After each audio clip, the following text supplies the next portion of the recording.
Welcome students. Last के chapter में हमने पढ़ा था जनरल कैरेक्टर्स ऑफ ज़ैंथोफाइसी, जिनको कि हम येलो ग्रीन एल्गी भी कहते हैं। उसके क्या सामान्य लक्षण हैं वो हमने लास्ट के चैप्टर में पढ़ लिया था। आज हम करेंगे सिस्टमेटिक पोजीशन ऑफ ज़ैंथोफाइसी या क्लासिफिकेशन ऑफ ज़ैंथोफाइसी। कि ज़ैंथोफाइसी को मैंने जैसा कि पहले भी बताया तुमको कि ज़ैंथोफाइसी को पहले क्लोरोफाइसी, जो भी ज़ैंथोफाइसी के मेंबर्स हैं उन सबको पहले क्लोरोफाइसी में रखा गया था। बाद में कुछ कैरेक्टर्स के आधार पर उनको ज़ैंथोफाइसी के अंदर शिफ्ट किया गया है। तो ज़ैंथोफाइसी की जो पोजीशन है वो डिबेटेबल है, मतलब डाउट अभी तक भी क्लियर नहीं है, क्योंकि कुछ फाइकोलॉजिस्ट इसके मेंबर्स को क्लोरोफाइसी में रखते हैं, कुछ इसको ज़ैंथोफाइसी में रखते हैं, और कुछ एक फाइकोलॉजिस्ट ने तो एक अलग डिवीजन क्राइसोफाइटा बना दिया जिसके अंदर की बेसिलियोफाइसी, क्राइसोफाइसी और ज़ैंथोफाइसी के मेंबर्स को रखा गया है। तो ज़ैंथोफाइसी में जो मेंबर्स पाए जाते हैं, जैसे वाउचेरिया है, वो आपको कहीं पर आपको क्लोरोफाइसी में मिलेगा, कहीं आपको वो ज़ैंथोफाइसी में मिलेगा। तो इसकी पोजीशन जो है वो अभी तक क्लियर नहीं है। तो जो भी क्लासिफिकेशन इसका दिया है, हम जब फ्रिश का क्लासिफिकेशन फॉलो करते हैं तो फ्रिश के ही क्लासिफिकेशन को देखते हुए हम ज़ैंथोफाइसी के कैरेक्टर्स पढ़ते हैं। तो ज़ैंथोफाइसी का क्लासिफिकेशन जो फ्रिश ने दिया है वो इस तरह से है। फ्रिश डिवाइडेड ज़ैंथोफाइसी इनटू 4 ऑर्डर्स। फ्रिश ने क्लास ज़ैंथोफाइसी को 4 ऑर्डर्स के अंदर डिवाइड किया, और उनका आधार क्या था? थैलस का स्ट्रक्चर। और उन्होंने जो थैलस के स्ट्रक्चर के आधार पर इसको डिवाइड किया 4 ऑर्डर्स के अंदर, वो भी क्लोरोफाइसी के अंदर जो ऑर्डर्स थे उसके एनालॉगस था। मतलब उसमें जो मेंबर्स थे, जो उसमें उस ऑर्डर के, क्लोरोफाइसी के ऑर्डर के जो मेंबर्स थे उनका जैसा थैलस था, उसके आधार पर उन्होंने ज़ैंथोफाइसी के अंदर ऑर्डर्स को डिवाइड किया है। तो जैसे उन्होंने पहला ऑर्डर दिया हिट्रोक्लोरिडेल्स, जिसके अंदर की उन्होंने सारी मोटाइल फॉर्म्स को रखा, यानी कि जिन प्लांट्स के अंदर कशाभिकाएं पाई जाती हैं, जिन एल्गी के अंदर कशाभिकाएं पाई जाती हैं, उनको उन्होंने हिट्रोक्लोरिडेल्स के अंदर रखा, जो कि वॉल्वोकिल्स के बराबर थे, जिसमें कि हम क्लेमाइडोमोनास और वॉल्वॉक्स पढ़ते हैं। फिर था उन्होंने सेकंड रखा हिट्रोकोकिडेल्स। हिट्रोकोकिडेल्स के अंदर उन्होंने कोक्वाइड फॉर्म्स को रखा, यानी कि नॉन मोटाइल फॉर्म्स, जो कि अचल थी, जिनके अंदर कशाभिकाएं नहीं पाई जाती थी और सिंगल सेल्ड थी, वो क्लोरोफाइसी की क्लोरोकोकेल्स के बराबर थे। फिर उन्होंने तीसरा ऑर्डर दिया हिट्रोट्राइकेल्स, जिसमें कि फिलामेंटस फॉर्म्स थी, यानी कि तंतुमय फॉर्म्स थी, जो कि उन्होंने यूलोट्राइकेल्स के बराबर बताई। जो यूलोट्राइकेल्स के मेंबर हैं और हिट्रोट्राइकेल्स के मेंबर हैं, उनमें काफी कुछ सिमिलैरिटीज दिखती हैं। फोर्थ ऑर्डर उन्होंने दिया हिट्रोसाइफोनिल्स, जिसके अंदर की थैलस जो है वो साइफोनेशियस था, अर्थात ट्यूबुलर था, उसके अंदर सेप्टा नहीं बनते हैं, तो सिनोसिटिक कंडीशन हो जाती है। जो प्लांट है या एल्गी है वो सिनोसिटिक दिखाई देती है, मल्टी न्यूक्लिएट दिखाई देती है, और ऐसा ही क्लोरोफाइसी के कोलेरपल्स में भी दिखाई देता है। तो फ्रिश ने ज़ैंथोफाइसी को 4 ऑर्डर्स के अंदर डिवाइड किया on the basis of thallus structure. उसके बाद स्मिथ ने 2 ऑर्डर्स और ऐड कर दिए इसी के अंदर। उन्होंने 2 ऑर्डर जो ऐड किए वो थे हिट्रोकैप्सिल्स और राइजोक्लोरिडेल्स। हिट्रोकैप्सिल्स के अंदर उन्होंने पाल्मेलाइड फॉर्म्स को रखा, जो कि क्लोरोफाइसी के अंदर भी पाई जाती हैं। उसमें टेट्रास्पोरेल्स ऑर्डर है क्लोरोफाइसी के अंदर, उसके अंदर पाल्मेला स्टेज पाई जाती है प्लांट्स के अंदर। उसी तरह से हिट्रोकैप्सिल्स के अंदर भी पाल्मेलाइड फॉर्म्स पाई जाती हैं। नेक्स्ट एक तरह से सिक्स्थ कह सकते हैं, या स्मिथ के अकॉर्डिंग सेकंड ऑर्डर जो उन्होंने ऐड किया वो था एमोबाइड फॉर्म्स का राइजोक्लोरिडेल्स, जिसके अंदर की प्लांट्स अमीबा की शेप के दिखाई देते हैं, यानी कि प्लांट्स के अंदर स्यूडोपोडिया पाए जाते हैं। प्लांट्स के अंदर सेल वॉल नहीं होती है, सिर्फ सेल मेम्ब्रेन होती है और ऊपर पेलिकल पाई जाती है, जिसकी वजह से प्लांट की जो मतलब अपन कह सकते हैं स्ट्रक्चर है वो डेफिनेट नहीं रहता है, वो फ्लेक्सिबल होता है, और ये क्लोरोफाइसी के किसी मेंबर के इक्वल नहीं था ये ऑर्डर। तो इस तरह से टोटल 6 ऑर्डर्स हो गए थे फ्रिश और स्मिथ के ऑर्डर्स को मिला करके। ज़ैंथोफाइसी में टोटल 6 ऑर्डर्स आते हैं: हिट्रोक्लोरिडेल्स, हिट्रोकोकाइडेल्स, हिट्रोट्राइकेल्स, हिट्रोसाइफोनिल्स, हिट्रोकैप्सिल्स और राइजोक्लोरिडेल्स। इनको भी हम फोटोग्राफ्स के थ्रू भी देख सकते हैं कि थैलस कैसा होता है, और इनके कैरेक्टर्स भी हम पढ़ेंगे। तो हिट्रोक्लोरिडेल्स, जिसके अंदर की सारी फ्रेश वाटर एल्गी थी, प्लांट बॉडी यूनिसेलुलर थी, फ्लैजिलेटेड थी और नेकेड थी। हर सेल के अंदर 2 या 2 से ज़्यादा डिस्क शेप क्रोमेटोफोर्स पाए जाते हैं, और कॉन्ट्रैक्टाइल वैक्यूल्स भी यानी कि संकुचनशील रिक्तिकाएं भी एक या एक से अधिक उपस्थित होती हैं। तो हेट्रोक्लोरिडेल्स के मेंबर में रिप्रोडक्शन सेल डिवीजन से होता है और एक जीनस के अंदर स्टेटोस्पोर्स भी बनते हैं। स्टेटोस्पोर्स क्या होते हैं? मैंने बताया था, ऐसे स्पोर्स जिनके चारों तरफ सिलिका का आवरण पाया जाता है, उन स्पोर्स को हम स्टेटोस्पोर्स कहते हैं। इसका एग्जाम्पल था क्लोरोमेसॉन, हिट्रोक्लोरिस और कैरेसियोप्सिस। ये आप अभी फोटोग्राफ देखोगे, ये रहे। ये सब आपको यूनिसेलुलर दिखाई दे रहे हैं। एक कोशिकीय एल्गी है और फ्लैजिला जो है वो हिट्रॉन्ट हैं। 2 फ्लैजिला हैं, एक छोटा एक बड़ा। तो ये फ्लैजिलेटेड फॉर्म्स हैं और हिट्रोक्लोरिडेल्स के अंदर आती हैं। सेकेंड ऑर्डर था उनका हिट्रोकोकेल्स। हिट्रोकोकेल्स भी फ्रेश वाटर हैं लेकिन नॉन फिलामेंटस हैं, यूनिन्यूक्लिएट हैं, मल्टी न्यूक्लिएट भी कभी कभी हो जाते हैं, यूनिसेलुलर और यूनिन्यूक्लिएट होते हैं, पर कभी कभी ये मल्टी न्यूक्लिएट भी हो जाते हैं। इनके अंदर कशाभिकाएं नहीं पाई जाती हैं, they are non filamentous. Plant body consist of coccoid और कॉलोनियल फॉर्म्स, यानी कि कोकॉइड यानी कि अचल कोशिकाएं होती हैं, यूनिसेलुलर होती हैं या कभी कभी कॉलोनी भी बना लेती हैं। उनके चारों तरफ जिलेटिन पाया जाता है। रिप्रोडक्शन जूस्पोर्स या प्लेनोस्पोर्स के द्वारा होता है, यानी कि अचल बीजाणु या अचल बीजाणुओं के द्वारा होता है। अब प्लेनोस्पोर्स हमेशा ऑटोस्पोर्स होते हैं, वो अपने आप ही बनते हैं, अंदर ही अंदर बनते हैं और उनके अंदर, इसके अंदर हिट्रोकोकेल्स के अंदर वेजिटेटिव रिप्रोडक्शन या वेजिटेटिव सेल डिवीजन नहीं पाया जाता। एग्जाम्पल इसका है बोट्राइडियोप्सिस। ये आप इसका फोटोग्राफ देख सकते हो कि ये सिंगल सेल्ड है, इनके चारों तरफ फ्लैजिला भी उपस्थित नहीं है, अंदर ही अंदर इसके प्लांट जो है वो सेल डिवाइड होती रहती है और कई बार ऑटोस्पोर्स बन जाते हैं। थर्ड है हिट्रोट्राइकेल्स। ये भी फ्रेश वाटर एल्गी है। इसके अंदर प्लांट बॉडी ब्रांच्ड होती है और फिलामेंटस होती है। फिलामेंट्स पाए जाते हैं, एक के ऊपर एक कोशिकाएं ट्रांसफर डिवीजन के द्वारा लगी रहती हैं और फिलामेंट्स जो है वो शाखित होते हैं। इसीलिए इनके अंदर जो रिप्रोडक्शन है वो कैसे होता है? फ्रेगमेंटेशन, यानी कि फिलामेंट अगर एक से ज्यादा हिस्सों में टूट गया तो हर फिलामेंट एक नए प्लांट की तरह बिहेव करता है। इसके अलावा इसके अंदर निश्चेष्ट बीजाणु एकाइनिट्स बनते हैं, जूस्पोर्स चल बीजाणु, अप्लेनोस्पोर अचल बीजाणु और हिप्नोस्पोर सुप्त बीजाणु। तो रिप्रोडक्शन इसके अंदर कई तरह से पाया जाता है। असेक्सुअल रिप्रोडक्शन, वेजिटेटिव रिप्रोडक्शन कई प्रकार से पाया जाता है और इसके साथ साथ ही असेक्सुअल रिप्रोडक्शन जूस्पोर्स, काइनेट्स, प्लेनोस्पोर, हिप्नोस्पोर्स के द्वारा होता है। वेजिटेटिव रिप्रोडक्शन फ्रेगमेंटेशन और बाकी सारे असेक्सुअल रिप्रोडक्शन। फिजियोलॉजिकल आइसोगेमी पाई जाती है, मतलब आइसोगेमी और फिजियोलॉजिकल आइसोगेमी हम पहले भी पढ़ चुके हैं कि 2 अलग अलग प्लांट से आते हैं गैमेट्स और एक प्लस की तरह और एक माइनस की तरह बिहेव करता है और वो आपस में मिक्स होते हैं। मिलने वाले दोनों गैमेट्स एक जैसे होते हैं लेकिन एक प्लस की तरह एक माइनस की तरह बिहेव होता है, उनका बिहेवियर अलग अलग होता है, उसको हम कहते हैं फिजियोलॉजिकल आइसोगेमी। एग्जाम्पल इसका है ट्राइबोनेमा। ये देखो ट्राइबोनेमा, ये फिलामेंट्स आपको दिखाई दे रहे हैं, ये फिलामेंट्स एक के ऊपर एक कोशिकाएं लगी रहती हैं। नेक्स्ट आता है heterosiphonales. They are fresh water algae. ये भी स्वच्छ जल में पाई जाती है। सभी मेंबर्स मल्टीन्यूक्लिएट होते हैं, सिनोसिटिक होते हैं, साइफोनेशियस होते हैं और यूनिसेलुलर होते हैं।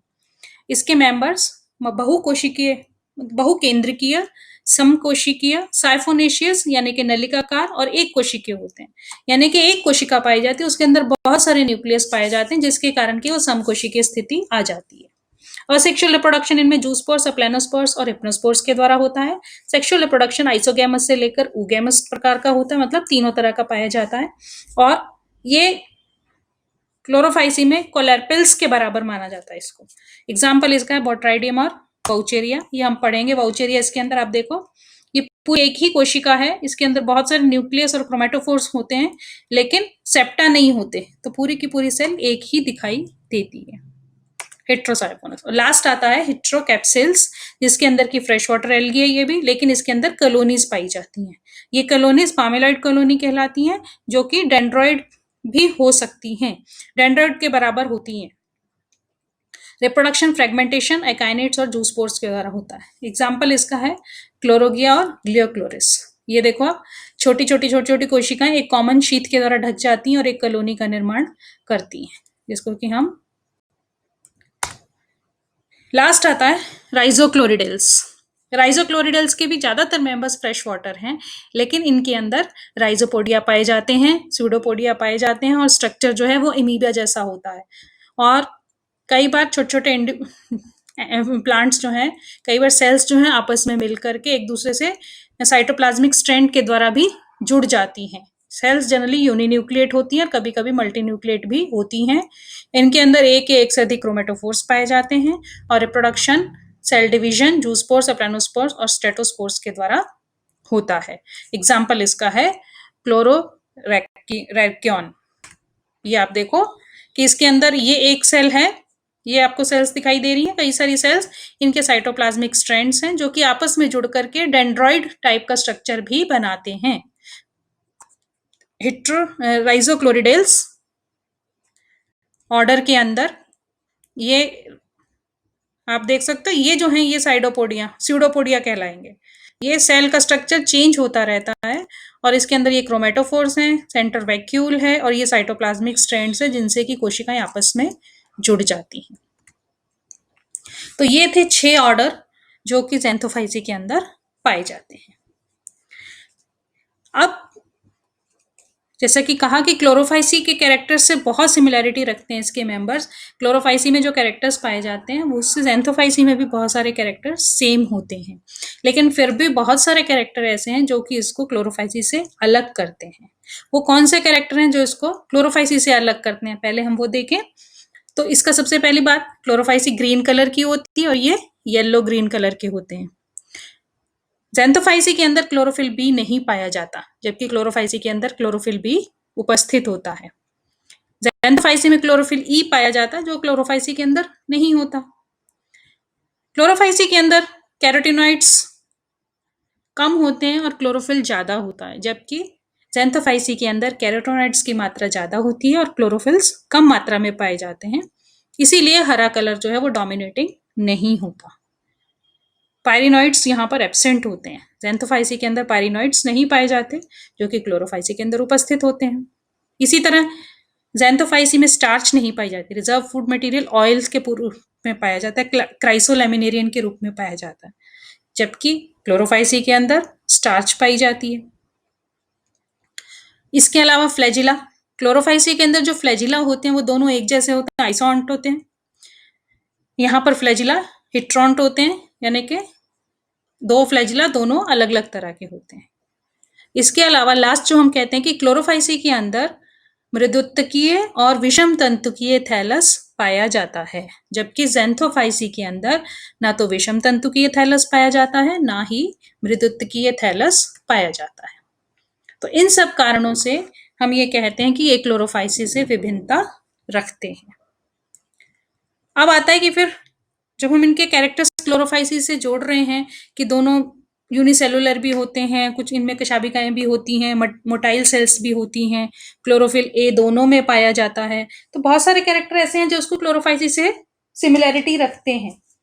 उन कैरेक्टर्स के आधार पर यह माना गया है कि इनका इवोल्यूशन जो है वो क्लोरोफाइसी से ही हुआ है। तो मेन 3 लाइंस ऑफ इवोल्यूशन बताई गई हैं कि ज़ैंथोफाइटा के मेंबर्स किस तरह से डेवलप हुए हैं। तो पहली लाइन ये कहती है, फर्स्ट जो हम हाइपोथेसिस कह सकते हैं, पहला सिद्धांत ये कहता है कि जैसे कि क्लोरोफाइसी के अंदर सभी कोशिकाएं जनरली मोटाइल होती हैं और उनमें कशाभिकाएं पाई जाती हैं, लेकिन ज़ैंथोफाइसी के जो मेंबर्स हैं उनके अंदर कशाभिकाएं होती हैं, किसी ना किसी स्टेज में होती हैं लाइफ की। जैसे कि उनमें प्लांट के अंदर नहीं होंगी, लेकिन उनके जो गैमीट्स बनेंगे या जूस्पोर्स बनेंगे उनके अंदर कशाभिकाएं उपस्थित होती हैं।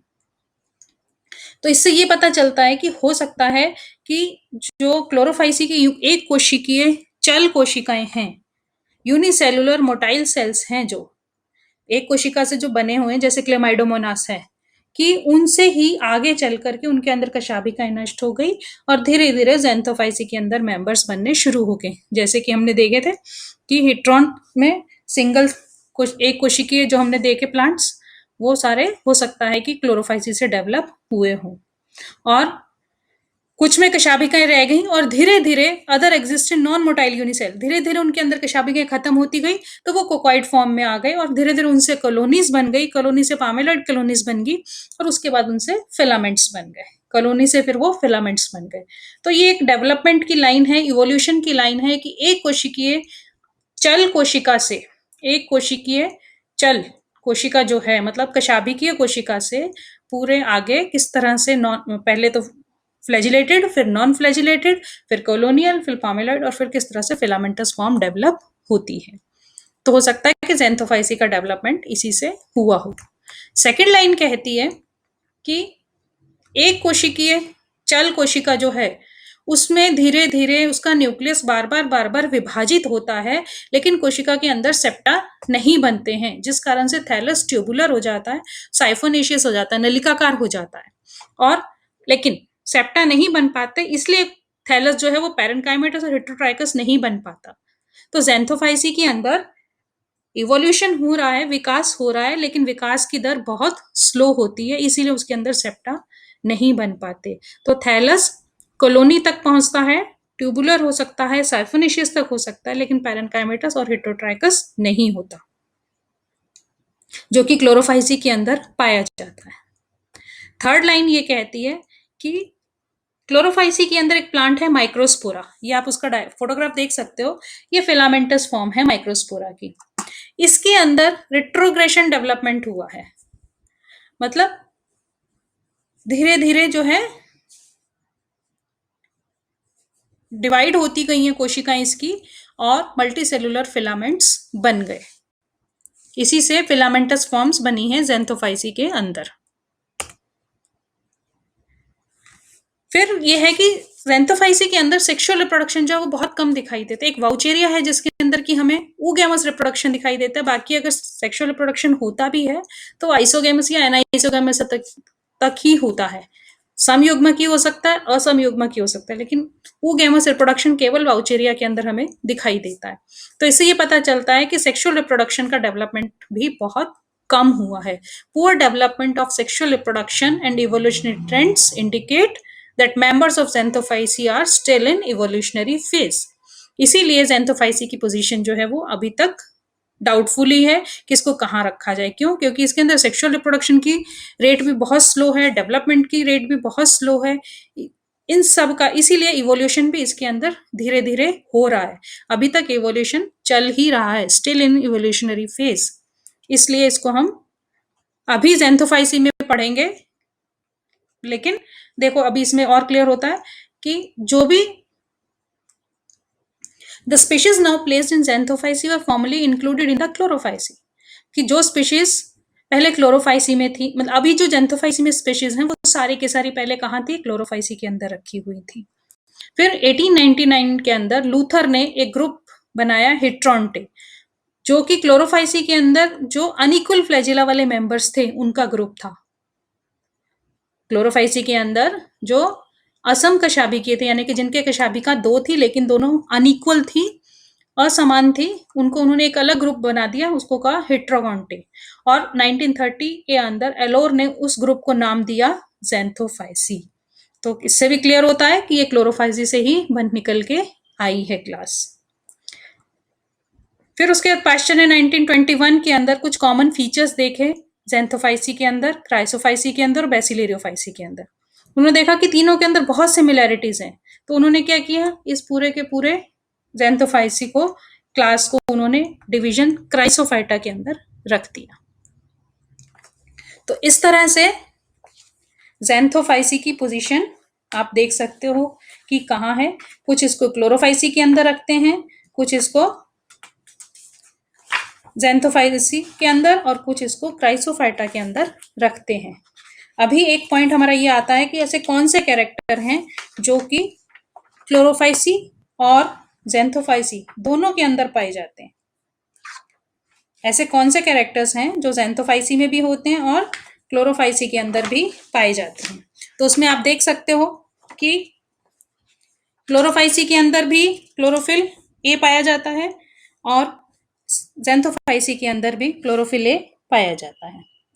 इसके अलावा कुछ ज़ैंथोफाइसी की स्पीशीज हैं जिनके अंदर की पायरिनॉइड्स भी पाए जाते हैं। तो क्लोरोफाइसी में भी पायरिनॉइड्स होते हैं, ज़ैंथोफाइसी में भी पायरिनॉइड्स होते हैं। इसी तरह से एक स्पीशीज है इसकी वाउचेरिया की एक स्पीशीज है जिसके अंदर की ये कहा कि यदि इसको हम लगातार लाइट के अंदर रख दें तो इसके अंदर रिजर्व फूड मटेरियल स्टार्च बन जाता है। जनरली स्टार्च इसके अंदर एब्सेंट होता है, लेकिन अगर इसको कंटिन्यूस लाइट के अंदर रखें तो इसके अंदर स्टार्च बन जाता है। तो इसके आधार पर भी इसको ये कहा गया कि इसकी सिमिलैरिटी उससे है। ये बताया था टिफनी ने कि वाउचेरिया की कुछ स्पीशीज हैं जिसको कि कंटिन्यूस लाइट के अंदर रखें तो उसमें ऑयल की जगह पे स्टार्च बन जाता है। वो क्लोरोफाइसी में भी होता है, तो ये भी एक सिमिलैरिटी है। इसके अलावा ज़ैंथोफाइसी के जो जूस पोर्स पाए जाते हैं वो भी देखने में क्लोरोफाइसी के जूस पोर्स की तरह ही होते हैं। क्लोरोफाइसी में भी आइसोगेमस, एनाइसोगेमस और ऊगेमस रिप्रोडक्शन होता है। इसी तरह से ज़ैंथोफाइसी के कुछ मेंबर्स में भी आइसोगेमस, एनाइसोगेमस और ऊगेमस रिप्रोडक्शन पाया जाता है। तो ये कुछ कैरेक्टर्स हैं जो इसको क्लोरोफाइसी के साथ जोड़ते हैं, और इससे पहले जो हमने बताया वो कुछ कैरेक्टर्स हैं जो इसको की अलग क्लास में रखने के लिए बाध्य करते हैं कि इसमें जो मेंबर्स पाए जाते हैं उनके कैरेक्टर्स क्लोरोफाइसी से अलग हैं। तो ज़ैंथोफाइसी के ये कुछ जनरल कैरेक्टर्स थे। अब नेक्स्ट हम लेंगे वाउचेरिया। Thank you.